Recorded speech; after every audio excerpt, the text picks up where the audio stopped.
Mayong buntag mga ka-reels. Magbibinta nga pala kami ngayong umaga ng manok. Mayong buntag!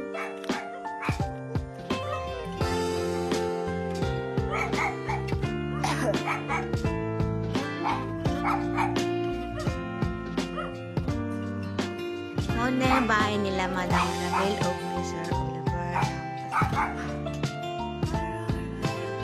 Ganda ng bahay nila na guys. Ay, may timbang. Mag-homes ako sa timbangan nila Manang, ang nakakatandang kapatid ni Star. Kaso walang si Manang, walang tao. Pupunta lang ako sa isang kapatid nila pa. Kaya tikate. So, nagtimbang ang manok guys ng 5 and 3/4 kilo. Oo. So, ayan guys, may pambili na kami ng bigas. Salamat sa pumili. Kila Sir at Madam Anabel. Bye-bye guys. Thank you for watching.